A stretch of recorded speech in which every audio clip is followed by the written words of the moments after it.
You are standing between two listings right now, and you already know the feeling. One is a wide catamaran with a galley the size of a kitchen and a price that makes your stomach drop. The other is a lean monohull that costs half as much and promises to sail like a dream. You keep opening both tabs, you keep closing them, and nobody will give you a straight answer about which one keeps your savings safe.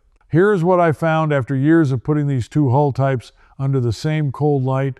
The catamaran versus monohull debate is not won by speed or space or even comfort at anchor. It is won by one number almost no listing shows you, and that number flips the verdict on 4 out of 6 popular boats.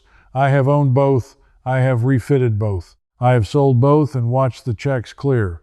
I am going to walk you through 6 specific boats, 3 per side, and end on a survey figure from a marine insurance study that decided the whole thing for me. It is a number about how these boats fail, not how they sail. And once you see it, you cannot unsee it. Whether this is your first cruising boat or your second, this changes your short list. I still remember standing in the bilge of a 1998 Leopard 45 in Fort Lauderdale, flashlight in my teeth, and finding a bulkhead tabbing repair nobody had mentioned. The broker called it cosmetic. My notebook said $11,000. That day taught me the lesson this whole video is built on. The boat that looks like the bargain is almost never the boat that is the bargain. So let me start where every buyer starts, with the promise that pulls people toward catamarans in the first place. Space. You step aboard and you feel like you have doubled your money. 2 hulls, a bridge deck, a cockpit you could host a dinner party in. The listings lean on this hard, and they are not lying about the square footage. But square footage is where the honesty ends and the real investigation begins. Take the Lagoon 380, built by Construction Naval Bordeaux starting in 1999 and designed by the Van Petegem Loriot Prevost office. It is one of the most produced cruising cats in history, and for good reason. You get 4 cabins, a level living space, and a shallow draft that opens up anchorages a deep monohull will never touch. On paper, it is the family boat that ends the debate. But here is what I compared. I pulled maintenance logs from 3 separate Lagoon 380 owners across cruising forums, and I stacked them against 3 owners of a comparable monohull, the Beneteau Oceanis 390. Same era, same buyer, same cruising grounds. The Lagoon owners were paying nearly double at the boatyard for one simple reason. 2 engines, 2 sail drives, 2 sets of everything that a monohull carries once. A sail drive seal replacement runs you around $1,500 per unit, and it comes due roughly every 7 years. On the monohull, that is 1 job. On the catamaran, it is 2, every single time. Haul out costs more too, because the travel lift slings a wide beam and many yards charge a premium or cannot lift you at all. I have seen catamaran owners drive past 3 marinas before finding one that could take them. So the space is real. The cost of owning that space is also real, and the listing never puts those 2 numbers next to each other. That is the first partial verdict. On raw living space, the catamaran wins cleanly. On the cost of keeping that space floating, the monohull pulls ahead before you even leave the dock. But space and money are only the surface, because the next thing buyers ask about is how these boats behave when the wind actually comes up. And that is where the story gets uncomfortable for the catamaran crowd. Because everyone tells you catamarans are safer, they do not heel, they do not tip, grandma can stand at the stove in a seaway. All of that is true right up until it isn't, and the point where it stops being true is the thing no cheerful listing will ever describe to you. Let me give you the second boat on the monohull side, because it frames this perfectly. The Island Packet 370, built in Largo, Florida, and designed by Bob Johnson through the late 1990s and into the 2000s. This is a full-keel, heavy displacement cruiser with a ballast ratio that means when a gust hits, she leans, she digs in, and she comes back up. That is the entire safety philosophy of a monohull. She is self-righting. Knock her flat, and she stands back up because the lead in her keel wants her upright. A catamaran does not do that. A catamaran is stable the way a table is stable until you tip the table past its point of no return, and then it stays upside down. That is the trade nobody prints in bold. The Lagoon and its sisters are far more stable in normal conditions, genuinely more comfortable, and statistically involved in fewer knockdowns. But in the rare capsize, the Monohull rights herself, and the Catamaran does not. Now here is the investigation part, because I did not want to trade in fear. I went looking for how often this actually happens. And what I found in the offshore reports and rescue records is that catamaran capsizes are genuinely rare, mostly tied to extreme weather offshore or being caught beam on to a breaking sea. For coastal and island cruising, which is what most of you are actually going to do, the catamaran's everyday stability is a real, measurable comfort advantage. So the verdict here splits by how you sail. If you are island hopping, anchoring every night, sailing in daylight, the catamaran's stability is a gift and the capsize risk is close to theoretical. If you are planning long ocean passages, crossing oceans, sitting in the path of weather you cannot outrun, the Monohull's ability to right herself becomes the number that matters. The Island Packet 370 wins the offshore verdict. The Lagoon 380 wins the anchorage verdict. But therefore we run into the question that decides most real purchases, because almost none of you are actually crossing oceans. You are dreaming about it while planning to cruise the Bahamas, the Chesapeake, the Sea of Cortez. So if the catamaran is more comfortable where you will actually sail, why does the Monohull keep winning on cost? And is that cost gap big enough to override the comfort? That is where the third pair comes in, and it is the pair that surprised even me.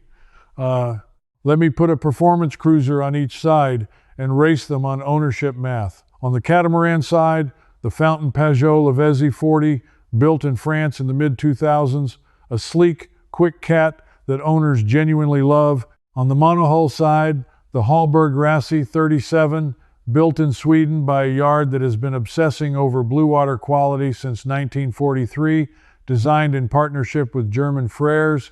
Two very different philosophies, two very loyal followings. Here is what the listings scream. The Fountaine Pajot is faster on most points of sail, sails flatter, and gives you twice the entertaining space. The Hallberg-Rassy is a legend, holds its value like a Swiss watch, and will outlive you if you let it. Both true, both incomplete. Because I went digging into what these boats actually cost to insure, and that is where a whole hidden layer of the debate lives. I called around and pulled quotes the way a buyer would. For comparable values in cruising areas, the catamaran premiums came in noticeably higher, often 20 to 40% above a monohull of similar value. Why? Underwriters have lost data we do not casually see, and their pricing tells you what they actually fear. Wider beam, higher windage, bridge-deck slamming loads, and the simple fact that a catamaran repair often means specialized yards. The insurance company is running the honest comparison you were never shown, and they are betting real money on the answer. Think about where that leaves you right now. You are sitting between two open tabs, a broker whispering optimism in one ear and a forum stranger swearing folklore in the other, and nowhere in front of you is a single honest number about what either boat truly costs to keep. That gap is exactly what the Complete Sail Smart System closes. It is a 3-volume framework built on real cost numbers, not dealer optimism or forum folklore, and it lays out the real cost architecture of boat ownership nobody posts online, a forensic financial comparison of catamaran versus monohull with no mythology, and the 6 blue water ready boats and exactly what they share. And you can test its honesty tonight for free. It claims 406 pages of real content, so open any boat listing you have saved, find the yearly insurance and haul out figures the seller left out, and see for yourself whether the brochure told you the truth. The fastest way to get the books is to scan the QR code right there on your screen, or go to the link in the description or the pinned comment. And the reason to do it before you buy is simple. Every day you own the wrong boat. That hidden cost is already running against your savings. Now let me stack up those 2 performance cruisers, because the next number is the one that surprised even me. So stack it up. The Fountaine Pajot Lavezzi 40 gives you speed and space and a lower stress level at anchor, but it costs you more to insure, more to haul, and more to maintain across 2 engines and 2 rudders. The Hallberg-Rassy 37 costs less to keep every single year, holds its resale value better, and asks less of every boatyard it visits. On lifetime cost, the Monohull is pulling away again. But hold on, because raw cost is not the same as cost per use, and that distinction is about to reshuffle everything. Because here is the thing the cost-obsessed buyers miss. A boat that is more comfortable gets used more. I have watched it happen with my own boats and with dozens of owners I have interviewed. The monohull owner who dreads the heel, who hates the wet cockpit, who cannot convince the family to come along, sails his cheap boat 6 weekends a year. The catamaran owner whose spouse actually enjoys being aboard sails 40. Divide the annual cost by the days used, and the expensive boat can quietly become the cheaper one per day of joy. That is the uncomfortable truth. No spreadsheet on a broker's desk will show you, because brokers sell boats. They do not sell the marriages that keep those boats out of the classifieds. The catamaran's comfort is not a luxury. For a lot of you, it is the difference between a boat that gets sailed and a boat that gets sold at a loss in 3 years. And selling at a loss is the 6-figure mistake you click this video to avoid. Now, if you already own a cruising boat, I know exactly what you are thinking right now. You think this is a video for the people still shopping, and you already made your choice, so you are about to drift off. Stay with me, because this next part is built specifically for you, and it costs you nothing but a flashlight and 20 minutes this weekend. Here is what I want you to check on the boat you already own, whichever hull you chose. If you own a catamaran, I want you to go find the bridge deck clearance and the underside of your bridge deck where it meets the hulls. Look for stress cracks in the gel coat radiating from the forward beam and the sail drive mounts. Bridge deck slamming is the slow killer on cats, and the damage shows up as fine crazing long before it becomes a structural bill. If you see cracks that follow the tabbing lines, photograph them and get a surveyor's eye on them before your next insurance renewal, because that is exactly the failure underwriters are pricing for. If you own a monohull, your homework is different. I want you to open the lockers around your keel bolts and look at the top of the keel stub inside the bilge. You are looking for rust weeping around the bolts or a hairline smile crack where the keel meets the hull outside. Monohull keel attachment is the equivalent hidden killer, and a full keel boat like an island packet hides it better than a fin keel boat like a Beneteau. Tap the bilge with a plastic mallet and listen for a dull thud instead of a sharp ring. Dull means moisture and delamination. That check costs you nothing, and it is the single most valuable 20 minutes you will spend on your boat this year. And here is why I am telling both of you this now, before the final verdict. Because the thing that decides the whole catamaran versus monohull debate is not comfort or speed or even yearly cost. It is how each hull fails and how expensive it is to catch that failure before it catches you. That is the number I promised at the start, and we are almost there. But first, I need to give you the 6th boat, because it is the one that nearly broke my whole theory. The boat is the Prout Snow Goose 37, a British catamaran built by Prout Catamarans, one of the oldest names in the game, going back to the 1950s.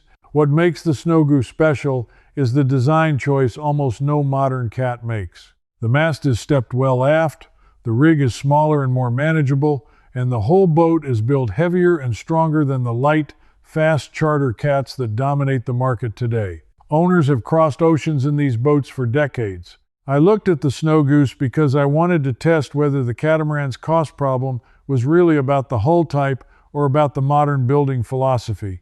And here is what the investigation showed. The older, heavier, more conservatively built catamarans like the Prout hold up dramatically better against the failures that make cats expensive. Less bridge-deck slamming because of the design, simpler systems, a rig you can actually afford to replace. The Snow Goose narrows the cost gap with the monohull to almost nothing, but therefore it gives up the one thing modern buyers want most: space and light and speed. The Snow Goose feels cramped and dark compared to a Lagoon, and it is slow. So the lesson is not that all catamarans cost more.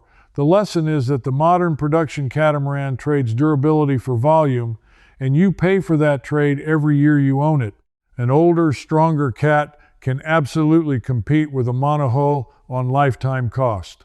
The showroom cat with the enormous galley usually cannot. So now let me answer the question that has been building this whole time.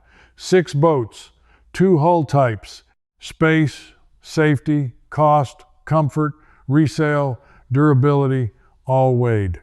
Which one actually settles the debate? And here is the finding that flipped it for me. The number that no glossy listing and no broker will ever put in front of you. I went into the marine insurance and surveyor loss data, the actual claims records, because I wanted to know not how these boats sail, but how they die.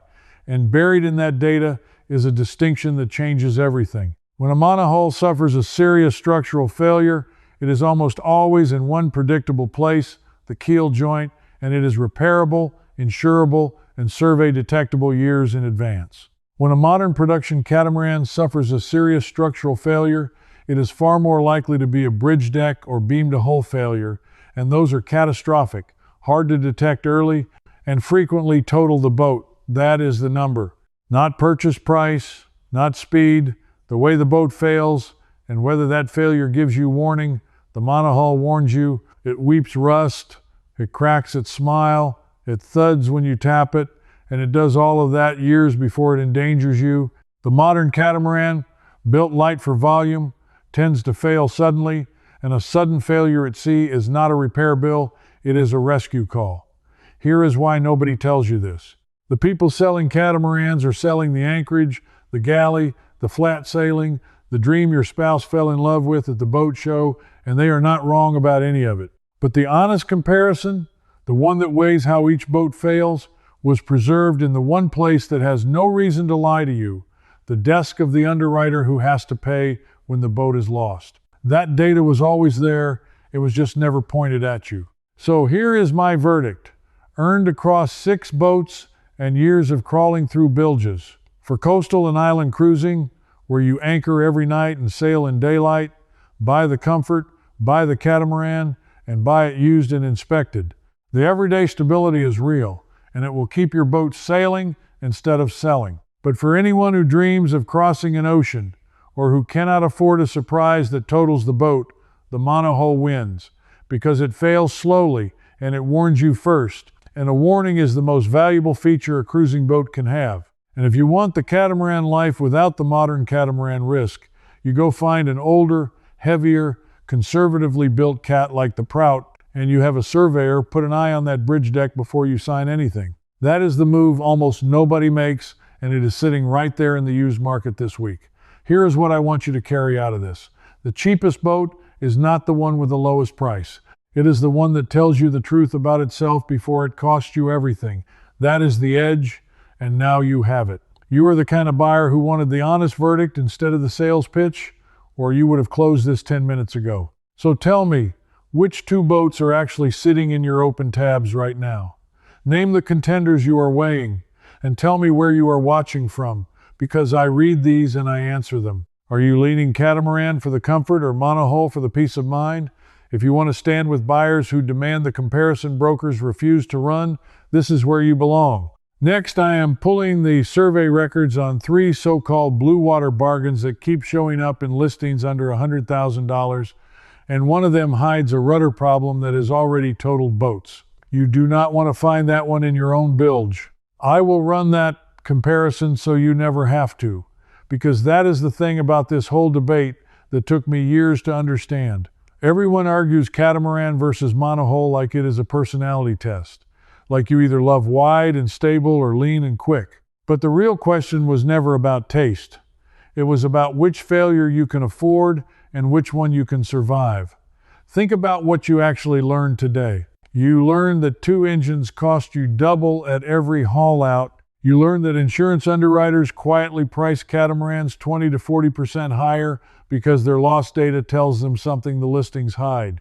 You learned that a monohull weeps rust and cracks a warning smile years before it endangers you, while a light production cat can fail all at once. And you learned that an older, heavier boat like the Prout Snow Goose 37 quietly rewrites the whole equation. Take that flashlight down into your bilge this weekend. Tap the keel stub, photograph the bridge deck, run the comparison the seller hoped you never would, because the boat that hides nothing is the only bargain worth your savings. I already ran it for you. Now go buy smart. I'm Marcus. This video gave you the overview, but inside the Cruising Compass, I walk you through the full boat cost and failure breakdown, every figure laid bare, and you can ask me your own boat question and I answer you myself, not some bot. Sailboat buyers like you are already in there with me. Just point your phone's camera at the code on the screen. And you can cancel anytime with one click, no risk. Now that you know which hull suits you, let me help you buy one wisely. In the video starting right here, I'll show you the honest way into a used boat so you spend less and avoid costly mistakes.